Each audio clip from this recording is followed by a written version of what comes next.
Good evening. My name is Joseph Avery-DiPolito from Financial Modeling and Analytics, Finance 4453. Today we're going to be looking at a data set with information on the housing market on the West Coast. So the states that are included are Washington, Oregon, and California.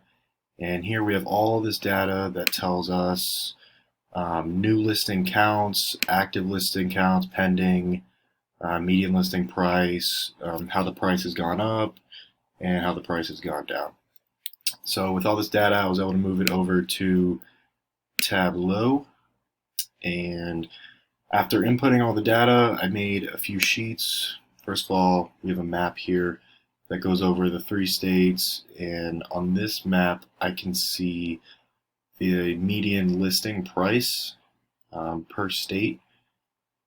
And next we have the median market days, how much the price has gone up, how many houses the price went up, how many went down. And we have also a few line graphs that show the listing counts total, or the median. So we have new listing counts, how many are active and how many are pending. And then lastly, we have the median listing price over the period of 5 years, measuring from 2016 to 2020. So with all these sheets, I was able to make a dashboard, and on this dashboard we have all 3 states, and we can look at the map and we can click whatever one we want. Let's go with California. So when I click California, it singles out the data on all the charts just to show that one, whereas if I had left it on select, it has all these line graphs, and it can be kind of hard to see because there's a lot of information going over each other. So to see what's going on in each state, let's say California, you can see that the median market price, or the median days it's on the market, 52 days, 44 days, 40, 48, 2019, and most recently in 2020, 51 days. So it looks like there isn't really a trend. It went down for a little bit in 2018, and it looks like it's going up, not by much, just a few days. We can also see the price increase. So 1,900 homes had a price increase in 2016 compared to 2020. There was 1,500. So from that, we can gather that over time there are less price increases.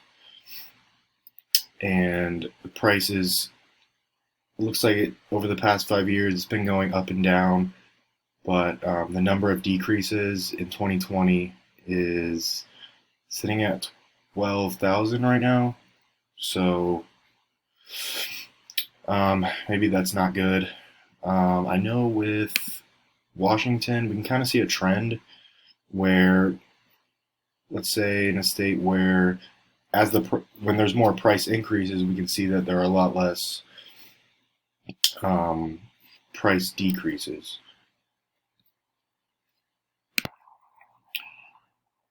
And similar in Oregon, it looks like it follows that same kind of pattern, where as the price increase goes up, the price decreases.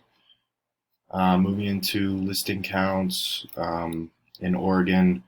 So it looks like it was on an upward trend, and it looks like it's going down through 2019 and 2020. So less listings, and we see all the data. Yeah, it looks like they're all kind of a slight downward trend. Obviously California is going to be inflated because there's about double, triple the population, so everything's going to be higher numbers, but it all follows the same trend. And finally, with all 3 states, we can see that the listing price is just continues to climb. So with the prices being as high as they are now, we're also seeing less new homes being listed and less pending. So overall, in 2020 compared to 2016, it's getting harder to buy a house is what we can interpret.